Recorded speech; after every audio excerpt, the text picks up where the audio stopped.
संत तुकाराम महाराजांच्या अभंगांमध्ये सत्य, साधेपणा आणि निस्सीम प्रामाणिकपणा यांचा अनमोल संगम दिसतो.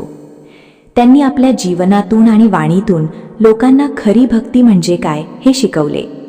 आजच्या काळात अनेक ठिकाणी धर्माच्या नावाखाली दिखावा, चमत्कार, अंधश्रद्धा आणि लोकांची फसवणूक होताना दिसते. अशा वेळी तुकाराम महाराजांचे अभंग आपल्याला खऱ्या आणि खोट्या भक्तीमधला फरक ओळखायला मदत करतात. या अभंगात तुकाराम महाराज स्वतःच्या जीवनाची आणि भक्तीची भूमिका स्पष्ट करतात. ते सांगतात की ते कुठल्याही प्रकारच्या कपट, दिखावा किंवा लोकांना भुलवण्याच्या मार्गावर नाहीत. ते साध्या आणि सरळ मार्गाने देवाचे नामस्मरण आणि कीर्तन करतात. त्यांच्या दृष्टीने खरी भक्ती ही चमत्कारांमध्ये नसून ती अंतःकरणाच्या शुद्धतेत आणि देवाच्या गुणगानात आहे. हा अभंग आपल्याला शिकवतो की धर्म हा दिखाव्याचा विषय नसून तो आचरणाचा विषय आहे. खरी भक्ती म्हणजे प्रामाणिकपणा, निस्वार्थता आणि देवावर असलेली निखळ श्रद्धा होय. अभंग 272. कपट काही एक नेणे भुलवायाचे लोक, तुमचे करीतो कीर्तन, गातो उत्तम ते गुण. ध्रुव. दाऊ नेणे जडीबुटी, चमत्कार उठाउटी, नाही शिष्य शाखा, सांगो अयाचित लोका. नभे मठपती, नाही चाहुराची वृत्ती, नाही देवार्चन, असे मांडिले दुकान. नाही वेताळ प्रसंद, काही सांगो खाण खुण. नभे पुराणिक, करणे सांगणे आणिक, नेणे वाद घटापटा, करिता पंडित करंटा. नाही जाळीत भणंदी, उदो म्हणूनी आनंदी, नाही हलवीत माळा, भोवते मेळवुनी गबाळा. आगमीचे कुडे नेणे, स्तंभन मोहन उच्चाटणे, नव्हे यांच्या एसा, तुका निरयवासी पिसा. ओळ 1. कपट काही एक नेणे भुलवायाचे लोक. या ओळीत संत तुकाराम महाराज आपल्या स्वभावाची आणि आध्यात्मिक प्रामाणिकतेची स्पष्ट जाणीव करून देतात. कपट काही एक म्हणजे त्यांच्या मनात कोणताही फसवणुकीचा किंवा दुटप्पीपणाचा भाव नाही. ते पूर्णपणे निष्कपट, सरळ आणि सत्यप्रिय आहेत.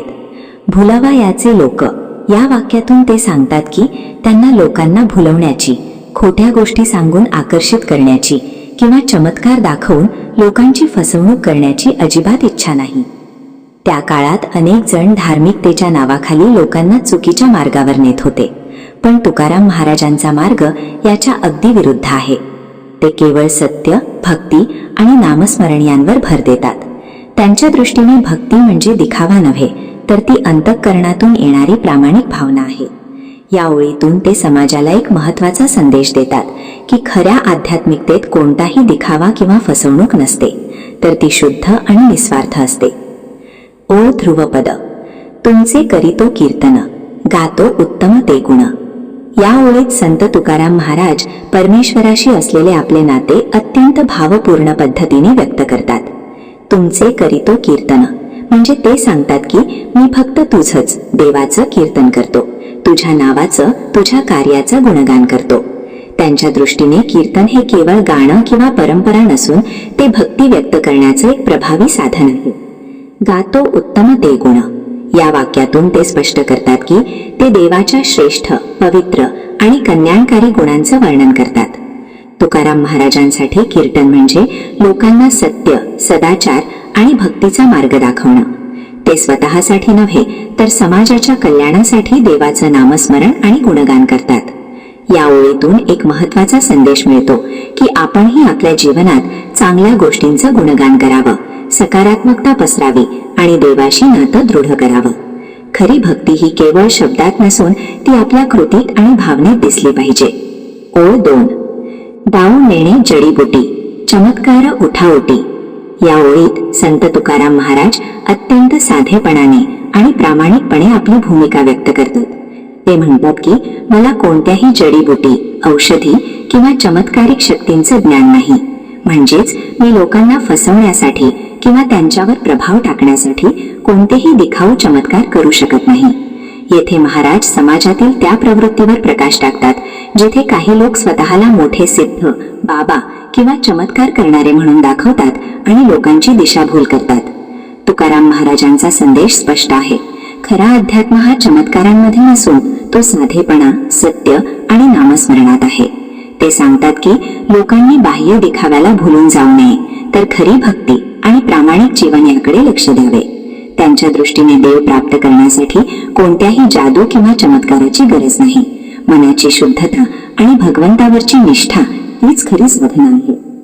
या ओळीतून आपल्याला एक महत्वाचा धडा मिळतो.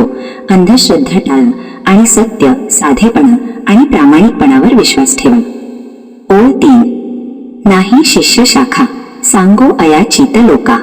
या ओळीत संत तुकाराम महाराज सांगतात की माझी कोणतीही शिष्यांची परंपरा किंवा मोठी शाखा नाही आणि मी लोकांना स्वतःहून काही सांगत फिरत नाही.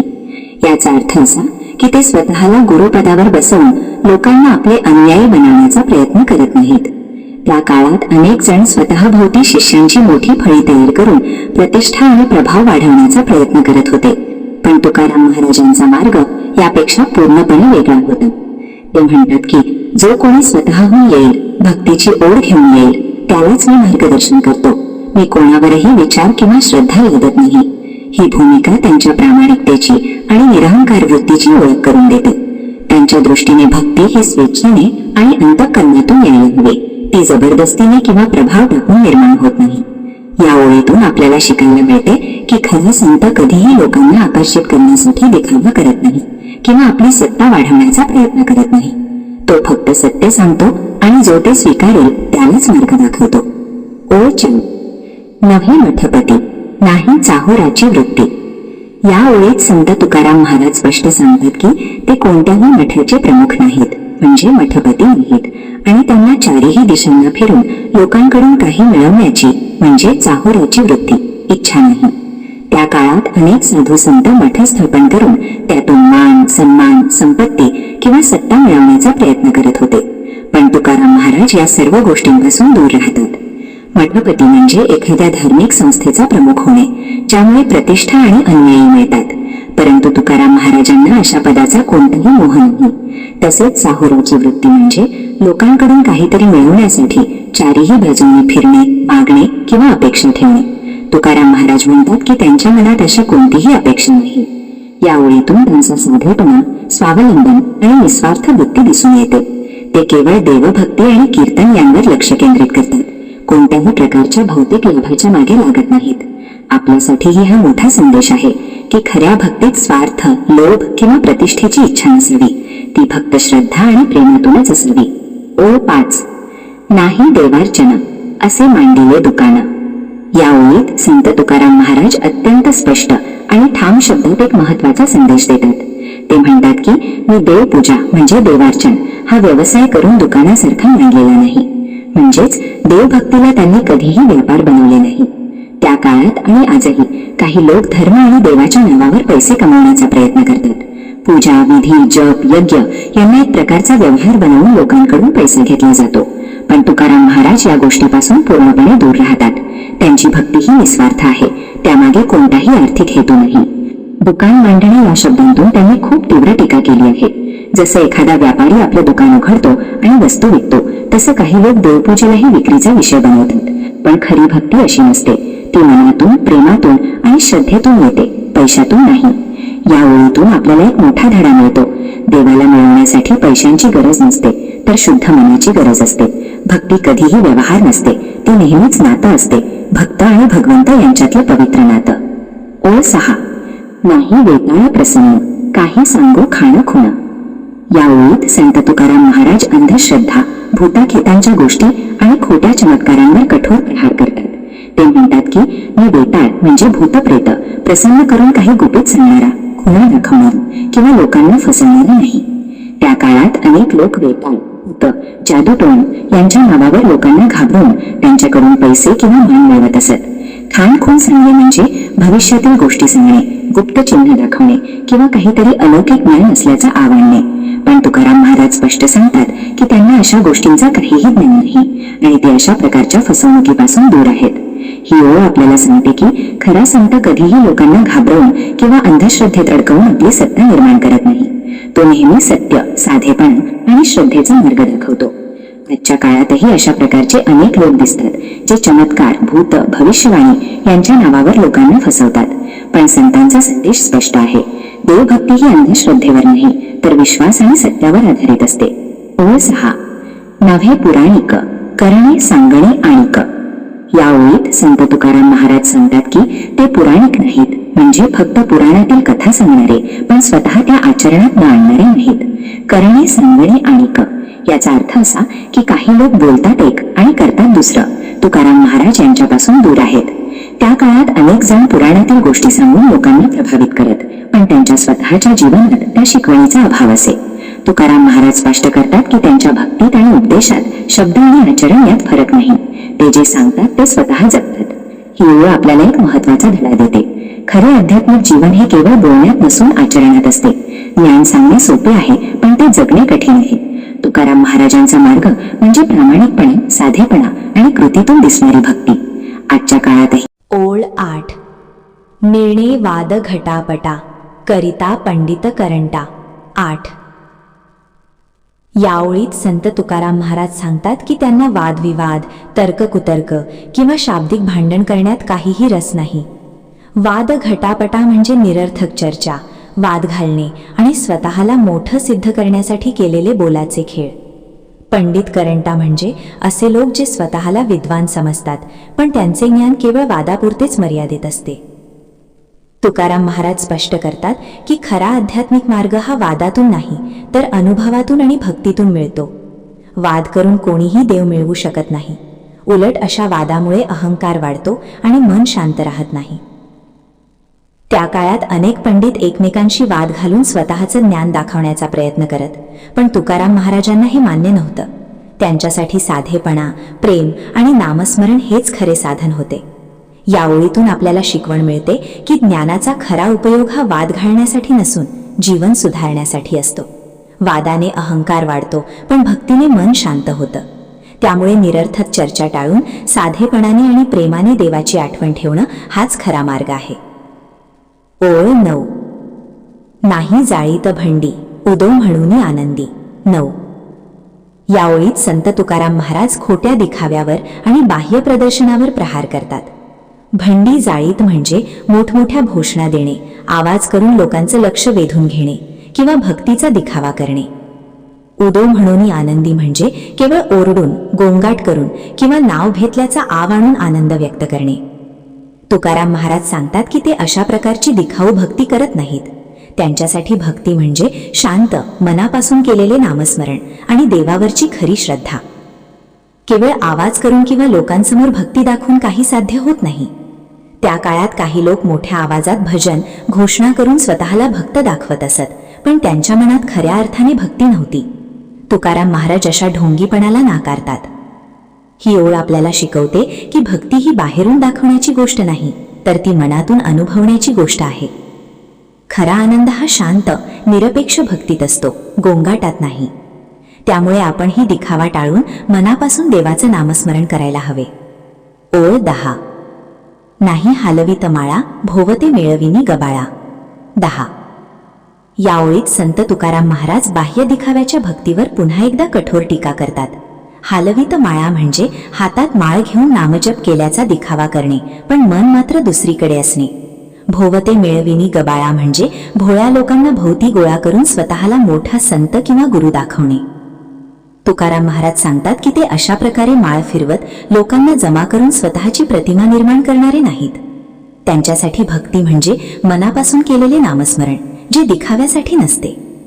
त्या काळात काही लोक माळ हातात घेऊन मोठमोठ्या गाठी बांधून किंवा लोकांसमोर जप करत स्वतःला धार्मिक दाखवत असत, पण त्यांच्या मनात खरा भाव नसे. तुकाराम महाराज अशा खोट्या आडंबराला नाकारतात. या ओळीतून आपल्याला महत्वाची शिकवण मिळते. देवाला बाह्य गोष्टींची गरज नसते, त्याला आपल्या मनाचा भाव महत्वाचा असतो. जर मन शुद्ध असेल तर साधा जप ही स्वीकारला जातो, पण देखावा करून केलेली भक्ती निरर्थक ठरते. म्हणूनच आपण ही भक्ती करताना लोकांना दाखवण्यासाठी नव्हे तर मनापासून प्रामाणिकपणे देवाची आठवण ठेवायला हवी. ओळ 11. आगमीचे कुडे नेणे, स्तंभन मोहन उच्चाटणे. 11. या ओळीत संत तुकाराम महाराज सांगतात की त्यांना आगम म्हणजे तांत्रिक विद्या, गूढ उपाय किंवा जादूटोणे यांचा काहीही संबंध नाही. स्तंभन, मोहन, उच्चाटणे हे असे प्रकार आहेत ज्यामध्ये लोक इतरांवर प्रभाव टाकण्यासाठी, त्यांना वश करण्यासाठी किंवा त्रास देण्यासाठी तांत्रिक क्रिया करतात. तुकाराम महाराज स्पष्ट करतात की ते अशा कोणत्याही गोष्टी जाणत नाहीत आणि त्यांचा त्या मार्गाशी काहीही संबंध नाही. त्यांचा मार्ग हा शुद्ध भक्तीचा आहे, ज्यात कोणताही कपट, दिखावा किंवा गूढ शक्तींचा वापर नाही. त्या काळात काही लोक अशा तांत्रिक विद्या वापरून लोकांना घाबरवत, फसवत किंवा त्यांच्यावर नियंत्रण मिळवण्याचा प्रयत्न करत असत. पण तुकाराम महाराज अशा मार्गाला पूर्णपणे नाकारतात आणि सांगतात की खरा मार्ग म्हणजे नामस्मरण, साधेपणा आणि प्रामाणिक भक्ती. या ओळीतून आपल्याला शिकवण मिळते की देव मिळवण्यासाठी कोणत्याही जादू, टोणा किंवा गुप्तविद्या आवश्यक नाहीत. खरी भक्ती ही मनाच्या शुद्धतेत आणि देवावरच्या विश्वासात असते. म्हणूनच आपणही अशा भ्रमात न पडता साध्या आणि सत्य मार्गाने देवाची भक्ती करायला हवी. ओळ 12. नव्हे यांच्या ऐसा तुका निरयवासी पिसा. या ओळीत संत तुकाराम महाराज अत्यंत नम्रतेने आणि स्पष्टपणे आपली भूमिका मांडतात. ते म्हणतात की मी या लोकांसारखा नाही, म्हणजे जे लोक कपट, दिखावा, खोट्या भक्तीचा आव आणतात त्यांच्याप्रमाणे मी वागत नाही.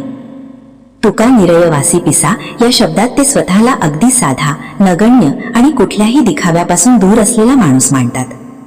इथे महाराज स्वतःचा अहंकार पूर्णपणे बाजूला ठेवतात. ते स्वतःला मोठा संत, गुरु किंवा ज्ञानी म्हणवत नाहीत, तर उलट स्वतःला तुच्छ मानतात. ही खऱ्या संतांची ओळख आहे. जे जितके मोठे असतात ते तितकेच नम्र असतात. या ओळीतून आपल्याला समजते की खऱ्या भक्तीमध्ये अहंकाराला जागा नसते.